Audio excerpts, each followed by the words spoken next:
Hi, I am Vitold, and this is a big one that we've waited for 10 years. Not that right from the beginning, but it's been 10 years since the previous generation biggest BMW GS with a boxer engine was launched and turned out to be an unbelievable success. Fully deserved, in fact. 2 years before BMW introducing this newest R1300GS to the market, we saw the first spy shots of the new generation, and we already had been expecting it to be coming because 8, 9, 10 years on the market without any major redesign aside from some tweaks to the engine, display and some updates here and there. That's a lot. R1250GS, even today, is not outdated, but this is now its successor. Also, 2 years before making this video, I published another video presenting what I believe BMW would do with the GS and what they wouldn't do, and let me explain what I would like to see in this now newest model. It turns out that they might have seen that video. I'm kidding, but then they might have. In fact, they had to listen, as this is their most important model. They had to listen to their customers.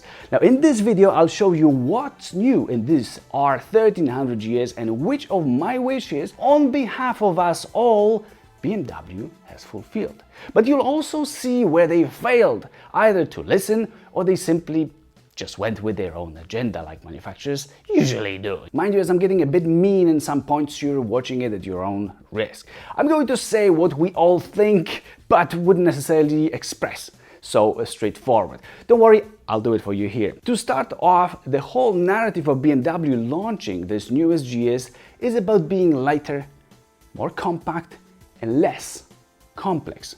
Lighter is good and appreciated. Compact is, I'm not sure exactly what, but I understand in a way that the body of the bike is smaller because the components are closer to each other because the engine is actually bigger. That's fine, as the weight may be potentially controlled easier, as long as that doesn't affect the engine cooling and we won't be getting fried like on a Ducati Multistrada V4. One more aspect here is the ease of servicing. We know from car industry that if things are tight under the bonnet, some potentially simple maintenance may require removing many more items that are then in the way. This is just a side comment from me. I personally don't care about it much, but it's somewhere there in the background to keep an eye on. In my video from 2 years before, I mentioned weight, saying that it was fine in the outgoing now R1250GS and BMW wouldn't need to work on it. GS, don't worry with your almost 250 kilograms of weight. Clearly, other riders still would pay attention to it more than myself. Just go to the gym then, guys. Come on, seriously. In fact, a 12 kilogram weight reduction now seems like a lot of good stuff, but we will see how it feels, as the numbers often don't exactly reflect the reality. When riding, the outgoing R1250GS is still, in 2023, I think the best handling motorcycle in the entire segment, and so it feels the easiest to control already. It does better than competitors, out of which most are just a bit lighter on paper. So as you see, it doesn't exactly matter how much what's on paper there, but still, I imagine that dropping 12 kilograms from 249 to 237 kilograms may further enhance the joy of riding a GS. It's around 5% dropped off the total weight of 1250. If we can have it, we will gladly take it, right? So here BMW didn't follow, and they've done even better. The next thing that I was talking about was power and torque. But first of all, now we've got 1300 cubic centimeters of that two-cylinder boxer engine versus 1254 cubic centimeters so far. Just 1 cubic centimeter less than a KTM 1290 that holds so far the title of having the largest capacity engine in the segment. Our 1300GS receives a 3.6% increase, but to the point, as I wished that BMW would reach 150 horsepower. Power? Yes, an increase in power would be very much appreciated, as current 136 horsepower isn't that impressive when we compare it with the competition for two reasons. One, to be closer to its competition, as for example Triumph Tiger 1200 and the Harley-Davidson Pan America have as much, while other top competitors are having even more, reaching up to 170 horsepower. The second reason was to just reach that psychological level. And I would say that 150 horsepower may be a psychological number that many people would like to see on the GS. One might be like, oh, 150, that's a lot. Now we're good, we don't need any more, and well, we can forget about it. And here BMW was unable to reach that number. They clearly had something similar in mind, but couldn't get there, stopping at 145 horsepower, so 9 horsepower more than previously 136. And I guess we've got to wait 5 more years for them to give us those 5 more horsepower and close the topic. It's a 6.6% increase. GS was and is more about the torque, while the story is similar here, and it's so close. We're getting 149 Newton meters of torque, so plenty and the most in the whole segment. Yay! And now time for a typical attitude. Oh no, just one more and we would be mentally satisfied. At least I would be.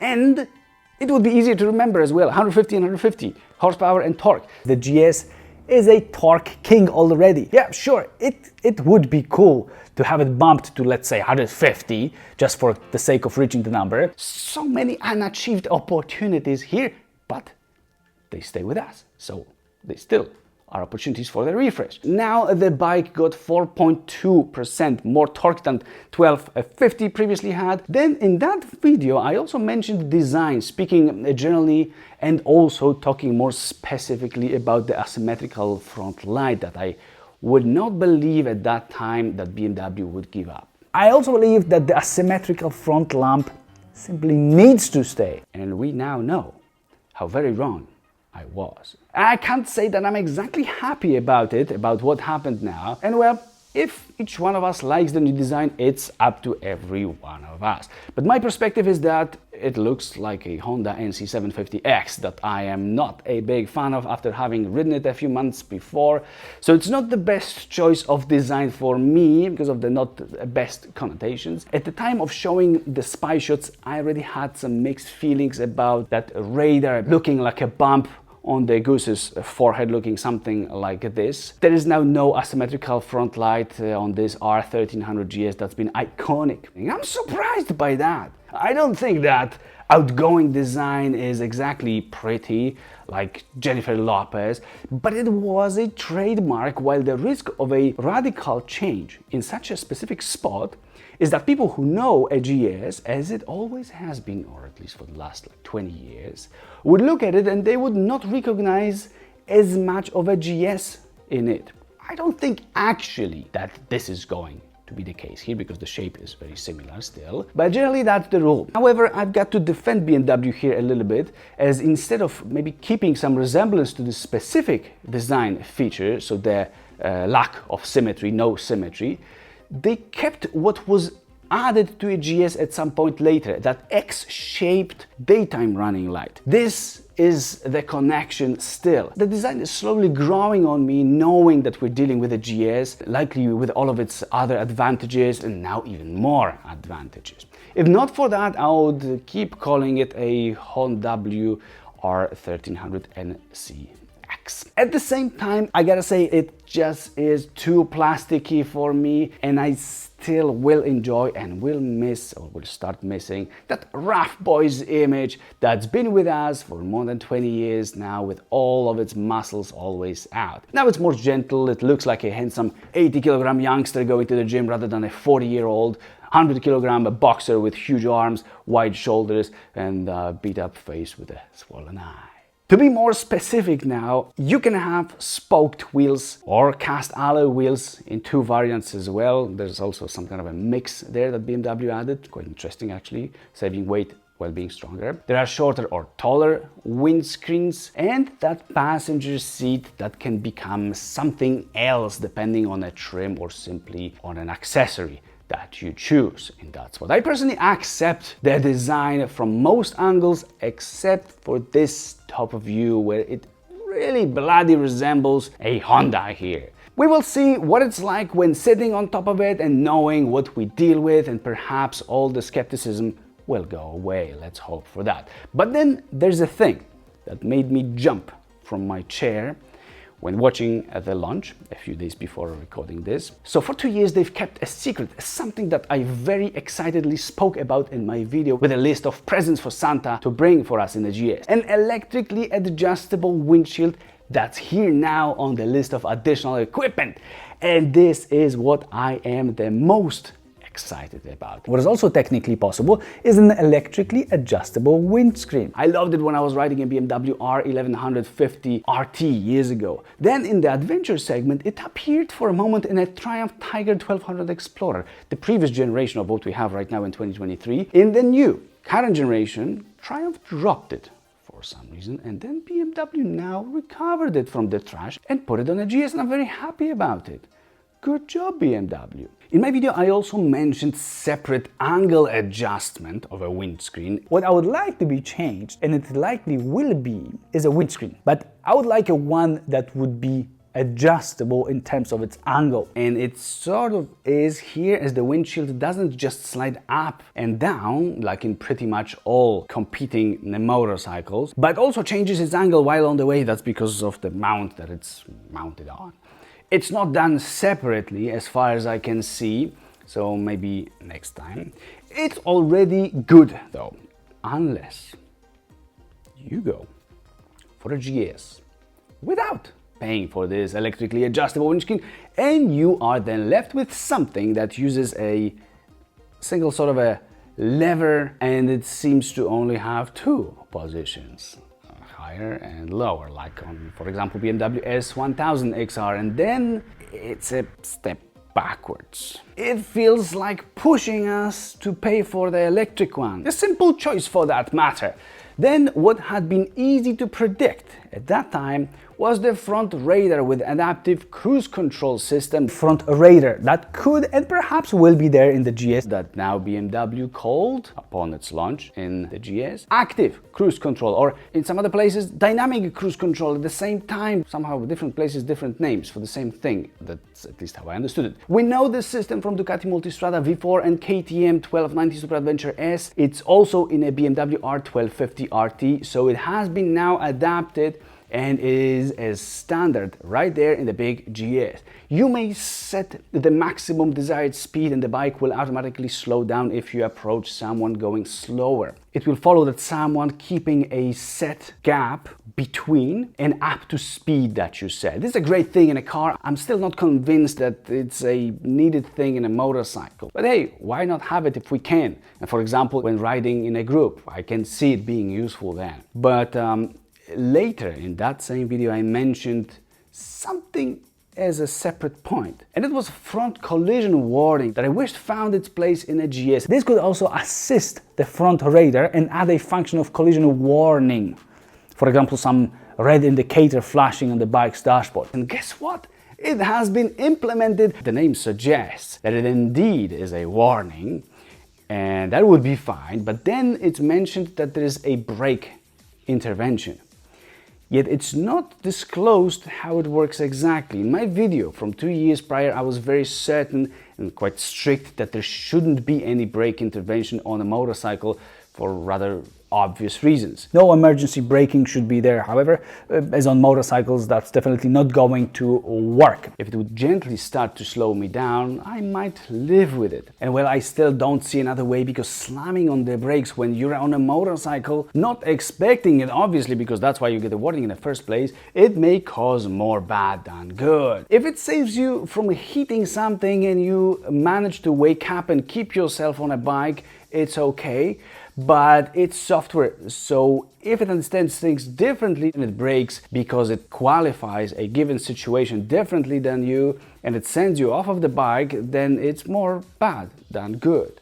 Cars sometimes do that. For example, when you try to overtake and change lanes at the very last moment. If they slam on the brakes, in the worst case scenario, you get surprised and just get back into your lane, or you don't even get out of your lane. And it may also be overrun if you keep the throttle wide open. So there is not enough certain information right now to define what the idea was behind it and how it even behaves in a new GS. The warning seems to consist of a red alert on the screen, which makes sense, and the main thing that can cause a distraction is doing something in the bike's menu and looking at the display instead of the road. So it makes sense to have an alert right there. The second action should be 2 short shakes of the bike, which also makes sense as they clearly tell you that something is going on. But we better get an official information straight from BMW, as this system is now coming as standard with that front radar. So much for simplicity that BMW mentions and promises. If now the bike can brake on its own and has new sensors just for operating and calculating on that in its computer. What do I smell here? I smell marketing department. Yes, anyway, I believe that there must be an option to switch it off, so no worries, in the end, we will see. One of the systems that I wished for very much. A lane change warning system. Lane change warning monitors lines to the left and right and can help ensure a safe lane change while supporting use of the rear mirror. What? Rear mirror, for God's sake? I don't know, but let me clarify, as I strongly suspect that they just meant blind spot monitoring system that I also actually wished for. What I would like to see, that is there also in some bikes, is BLIS, so a blind spot monitoring system. It's a system like in the Ducati Multistrada V4S and Triumph Tiger 1200 and Explorer trim. It's also using a radar, but this time also new for BMW rear radar, and that's something that we saw in the spy shots too. It works using those additional lines in the mirrors that let you know if there's a vehicle next to you, but mostly behind on the sides, using that radar. That's nice, and I like it very much too. So this is what they meant in the end. They just called it differently, perhaps to not look like it's just added years after Ducati and Triumph have had it for a long time. You, BMW, so sneaky. But yes, I was right in this spot and they delivered. What else is next that BMW responded with? It's about the display, but specifically here about the themes. So the style of graphics, which used to be pretty simple and not very exciting, but clear and proper on an R1300GS. And I'm also demanding that BMW introduce themes for us to choose from on the digital display. What BMW showed us now in the new model is basically the same. I'm quite disappointed. It seems to be exactly the same 6.5-inch screen as on all other and also older BMW motorcycles. And even the graphics appear to be much of the same, well, in some initial but unofficial photos. I noticed that there may be some different themes available that BMW doesn't mention anywhere for some reason. It may be associated with a mode that you choose, riding mode. Hopefully not. Hopefully you've got freedom of choosing the one that you just like regardless of the mode. Now the mean side of me would say that they don't mention anything here because they've done nothing to the display itself. They didn't enhance anything, no resolution, no sharpness, no brightness. Software may likely be the easiest thing to change, so I don't exactly get it. Just a bit of Photoshop here and there and done. And you've got new design. Let's for now assume that there are themes and BMW listen. But that's not the end of the story, actually, as years have passed. And in that old video, I showed you guys what the display itself looks like in a BMW R1300RT. And I really expected at least this carried on into the new GS, or maybe even a 4K TV, and when have we got the same display? If there's enough space, and since we already are going in this direction, a bigger fancy screen from R1250RT. Come on, BMW, have you spent all of your energy on finding space for those displays and TVs and kind of BMW cars that look like taken from some video games? This is not exactly delivered, so go to the room and do your homework, says BMW's daddy. But now watch this. As aside from the electric windscreen, there was one thing that I would get super excited when talking about in a GS, and that would make it my absolute #1 motorcycle maybe.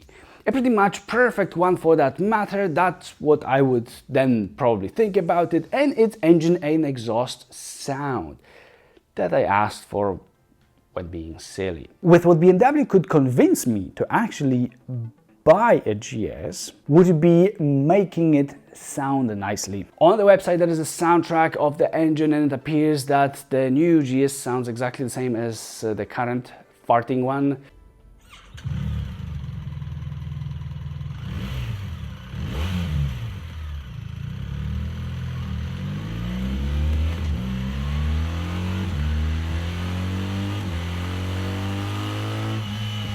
Ooh, that's enough, that's enough. I won't recover from that for the next 10 years, clearly, until they introduce...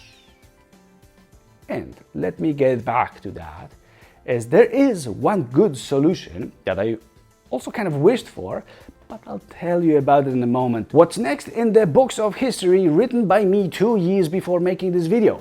Well, BMW came up with something that's so close to what I had in mind that let's count it with the perspective of future upgrading it. I wanted adjustable height and ground clearance in a motorcycle. A height adjustable suspension lets you change the vehicle's overall height and therefore ground clearance, since it's being lifted from the ground. Instead, BMW introduced a system called Adaptive Vehicle Height Control, which was first developed in GS's competitor a few years ago, a Harley-Davidson Pan America in the special version. It's an around 500 euros or dollar option in BMW. In Harley, we know it works seamlessly. I tried it myself, and it lets you lower the bike's seat height from 85 to 83 centimeters.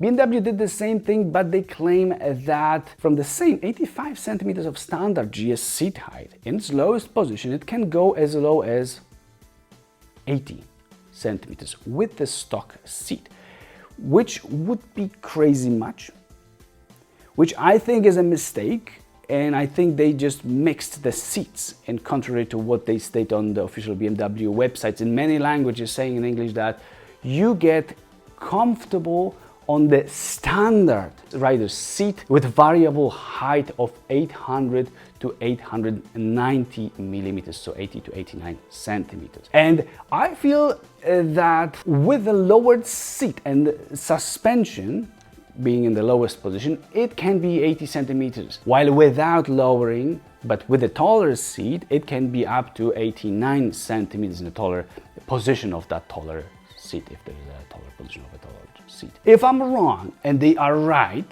then I'll be in shock, as that would mean a 9 centimeters of seat travel up and down. I'm skeptical very much, and for now I call that a bluff or just a mistake. Well, I didn't want to be exactly rude or not forgiving. I think it should be dropping to 82 centimeters according to some. I found such information. It's still better than a Harley by 1 centimeter. Anyway, the idea is the same as in the Harley, so whenever you're about to be coming to a stop while riding, the bike would be lowering itself. Not exactly what I had in mind by saying adjustable height, as you cannot just change the height, let's say with a button or a menu, and keep it that way. That would be cool, for example, when you would want to ride over a huge curb or just go off-roading, like cars with air suspension can. It's best to describe in a way that it gently starts slowing down as you're slowing down below certain speed, so that the moment you're about to put your feet on the ground, the suspension is already fully lowered. Then when setting off and gaining speed, it slowly goes up. In Harley, you may switch it off or set it to keep either a half or a 2-second delay as well. So you stop, you wait a moment, and then it goes down, for example, when you finally get off of the bike, when you want to get off of the bike, or when you're riding in a stop-start situation. In a GS, it should behave in a similar way, I expect. And hey, there was a workaround for this in case of them not pulling it off. An electrically adjustable seat. An electrically adjustable seat height that you could raise or lower just like the windscreen. This has not been implemented. Not much of a loss. Then there is one last thing that BMW liked and decided to give to the GS.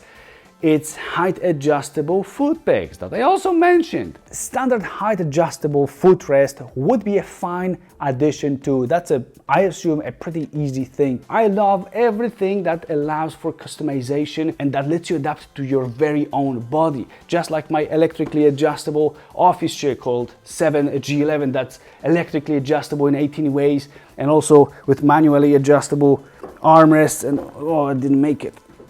Yes, that's a pity. So we crashed. With armrests and the headrest shape, you can have it like that, wrapping around your head. So there is no such thing as one size fits all on a motorcycle or on an office chair. So I'm glad that we're all getting there. Check these chairs at powerseats.eu. They are beautiful and they are amazing. Actually, you judge if they are beautiful. You've seen a little bit of a back of it. Now I'll show you what more BMW added or changed that is important, that makes a difference, or simply is worth knowing, as not everything is as nice and colorful, and it's time to investigate some areas a little bit more. Then at the end, I'll tell you what more ideas there were that are still on the table and up for grabs for anyone, not only for BMW, that they so far haven't gone for them in this new GS. And it seems like there is one manufacturer in particular that BMW cannot exactly catch up with in certain technology aspects. Anyway, there are 4 basic colors that were presented as sort of trims of this new R1300GS, but there is some confusion that I think should be clarified, or maybe it is already clear, just at the launch event it was shown in a different way than now it is everywhere else.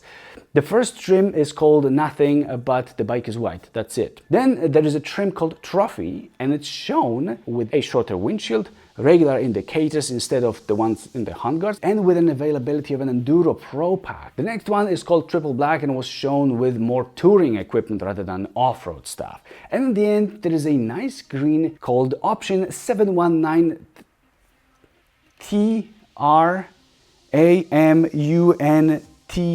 TRAMUNTANA. Does that have anything to do with the mountain? Never mind. This one had even more options added than Triple Black. However, it's not like they're coming as you might have seen them during that launch. No, according to BMW's configuration tool on their website, you may, for example, choose the Triple Black and give it that taller suspension anyway. And so you don't need to go for the Trophy according to the configuration tool. It's tricky here and actually different than what I first understood from the launch event, as I thought that if you want taller suspension, you've got to go for the Trophy, which is blue. And you, for example, cannot have an electrically adjustable windscreen. According to what's now on BMW's website, you can mix it all as you like. Hopefully you will find no limitations, maybe there are some. We are soon to find out, I guess, when BMW starts taking orders, which they maybe already do. Speaking of suspension, there are supposed to be some changes to the front and rear suspension that now are having Evo, mysterious letters added to their names. So instead of just telelever in the front, it's Evo telelever. And in the rear, there has been, just a boring paralever, but no longer. Now there is Evo paralever. There are some changes in the mount, some technical stuff which I don't really care about much. We will see how it rides. Anyway, the next new thing is that electronically adjustable suspension, or ESA, that now is called dynamic suspension adjustment and is mentioned as a paid option with, for example, more adjustments now in the front. The semi-active suspension is supposed to be more capable now, and I'm very much hoping for it, since I believe that competitors like Triumph Tiger 1200 and KTM 1290 Super Adventure S are used to be much further with their useful utilization of suspension technology and how much you can actually adjust those suspensions. An upgrade here is needed in BMW. Going further, there is that taller suspension that you can add to your GS, and so it makes it kind of like in the current Adventure version, but with no larger and bulkier fuel tank. And for some reason it's called Sport suspension. How in the world is that sport? To me, sport suspension would mean lowered suspension, stiffer suspension, less wheel travel, like in a sports bike, so that you've got more control when riding fast on a perfectly flat road. Clearly that wasn't the way of thinking here, so be warned. Standard new GS has exactly the same front suspension travel as it used to have, so with 19 centimeters of wheel travel, and the rear there is still 20 centimeters of that wheel travel. The sport suspension should then have more, but who knows how much. We know that, quote here, spring travel is 2 centimeters larger, but to me, a humble non-English native speaker, here pops up a question of whether spring travel means or is the same as suspension travel. I don't think so technically, but suspension travel data for this sport suspension is not provided. Now, this taller suspension is also electronically adjustable, which is a great solution. On the GS, what we should take a look at later, once somebody measures it, is ground clearance that used to be pretty low at only 18.5 centimeters.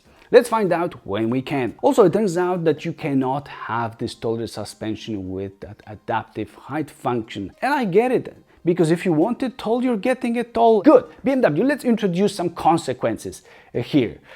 Changing the tone now, fuel tank is smaller, and from 20 liters in 1250GS, it's now 19 liters. That's not the usual direction, but if we're talking about weight savings and smaller size, it does follow the direction. An LED light is there and is called Matrix. We don't know why and what it means exactly, but the catch is that there is an additional option, Headlight Pro, which is simply a cornering light. So a regular GS, it's a paid option, regular GS won't have it according to this information. That's not exactly what I would call up to a standard comparing to other competitors, for example from KTM and from Triumph. Also, I'm not sure that I like it that there's no tail lamp and instead LED indicators take over the function of positioning and brake lights. Front indicators may be in handguards as you saw them, or they can be mounted in traditional spots on fairing. This is a new thing in the GS, by the way, the ones in the handguards. The rim sizes are standard, and as they were with 19 and 17 inches, there's a nice addition in the form of a smartphone compartment with USB to charge your phone. If it was wireless charging, I'll be blown away, but maybe R1350GS or 1400 will introduce that. Let's keep our fingers crossed. A quick shifter is there too. Can be, if you pay extra for it. Come on again. I myself would expect, I think 5 things to come as standard on those expensive adventure motorcycles. For sure, ABS, that is cornering, and it's here. Traction control, that's also here. Then just a regular LED front light, that is here. And in addition, it can be cornering if you pay extra. Then tire pressure monitoring system that BMW gives us here as standard, and I'm very glad about that. And the fifth thing, which is a quick shifter, that's not as standard here, and you've got to pay extra for it. On the other hand, I need to add that a keyless ignition system is here in standard, and so are heated grips. That is nice. If you want heated both seats, that is still an option. Okay, as some of us won't need it in the hot climate, but I'm mentioning it so that you know that it still can be there, just like on the good old 1250. Now, a new thing that's a killer, perhaps literally in some cases, but let's hope not. Apparently in a dynamic pack that you may investigate also in BMW's configuration tool, there are upgraded brakes that work better than standard brakes, upgraded brakes, right? Now let me think. BMW telling us, hey, if you buy an already not the cheapest GS, that is our top model, we will give you bad brakes so that you crash if a car in front of you starts braking very, very hard. But if you pay us extra, you will get good brakes. I don't know if that was proper accent. I seriously don't get the whole idea. So if you see a GS with non-red painted logo on the brake calipers, immediately let it pass, as otherwise it may not keep up with your GS's braking power if you've got the upgraded, better, enhanced brakes. I could understand some additional engine power, for example, a pack that would deliver that, but a key safety element like brakes or for example tires, that would be another great idea, but those need always to be absolutely best, and not only for those who pay, mind you, €1,500 or dollars to increase their chances of surviving on a new beautiful R1300GS. Please, whoever has a good explanation for that, please do enlighten me in the comments, or if you don't see a good reason for such a policy, also do let us know. And alright, since I'm here, it's time to let you know what could have been there that was in my first video about the predictions and wishes for the 1300GS that BMW, well, they just skipped and moved further to introduce in the next one, or other models like 1300 RT perhaps that should be coming. There are 5 things, out of which 3 are totally doable, and I still want to see them on a GS or any other motorcycle for that matter.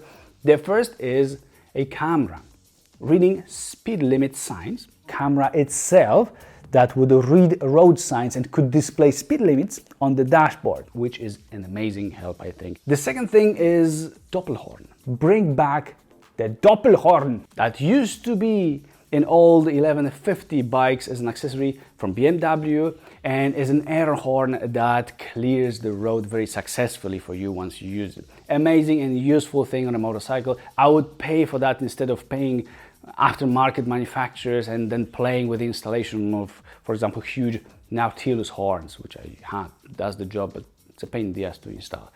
The last doable thing is glare-free high beam. Glare-free high beam. This technology is there in cars for years now. It's a front lamp with the possibility of dimming some parts of light stream. The two last things that are, well, mostly just me daydreaming, but are still realistic because they are already in some other motorcycles, including one adventure motorcycle that's on the market today. The first thing is an electric version, a powerful hybrid maybe. Here is the solution to BMW's boxer sound that I don't particularly enjoy. Right now there is no such variant of a GS. That would require a lot of batteries, while BMW so far just added a new lithium-ion battery, and these are a much lighter type of batteries than conventional ones, so some of the weight saving comes from here as well in this GS. These are also very hard to get and much more expensive. In my experience, around 5 times more expensive, at least when I was looking for one for a dirt bike. BMW also themselves have electric mopeds, so the technology likely is there. And the point that I was really interested in, but it turned out that BMW left it to their friends who helped them with the design of this new R1300GS, and I'm talking about Honda, an automatic gearbox. Add an option of automatic gearbox. The NC750X that BMW cloned and then enlarged and then called it R1300GS, it has it. And so BMW, are you letting Honda keep exclusivity? Well, clearly the size of that market is not enough right now to grab BMW's attention, but in the future, who knows? I think it may be the future of the industry to offer it as an option in top models like Honda does. Their DCT can change gears quicker than us, even with quick shifters. This and the touchscreen are the only things that haven't been, let me say it in a nasty way, copied into the new R1300GS, but are already there, and God bless, in Africa Twin 1100. Interesting. So this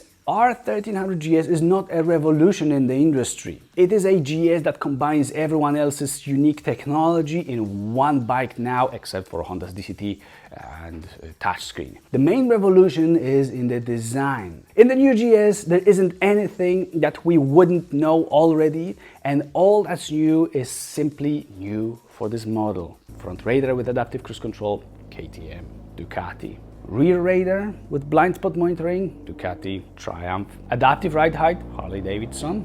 Electrically adjustable windshield, Triumph had a Tiger, dropped it, BMW picked it up now. So these are useful things that aren't new systems in the industry, and there doesn't seem to be anything very innovative in their BMW implementation so far.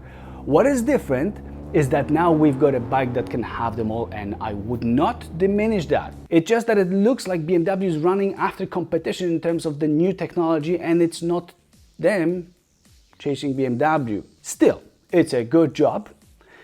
It looks like a good job, and what's more is that I actually expect all of these systems to already incorporate all the experiences and learnings from all those other motorcycles, so that we might have them working in the best way in a GS. Other than that, I'm not exactly sure what to think about this design, and I actually feel a little bit sad. I love and appreciate the outgoing R1250GS. It feels like the end of an era. Now getting so much Botox and stretched skin along with surgical fat removal is a bit of a shock to me, and I know to many of you guys as well. But let's wait for the motorcycles to arrive so that we can ride them and we can verify my theories. Oh, and one more idea, by the way, a new one, an electric center stand that is there actually on some really heavy motorcycles. Now let's see if the challenge will be accepted this time. This is it. If you are not convinced about the new GS and prefer a good deal on the outgoing 1250, I cannot give you that, but you can check my honest review of that 1250 or any other competitor for that matter. They are linked in the description for you guys. I've also done head-to-head comparisons of most of them, the ones that makes the most sense. If you like that, you can check that on my channel. Hopefully you enjoyed this video. I'll get back to this GS, and now let me know what you guys are thinking about this bike, knowing what we know.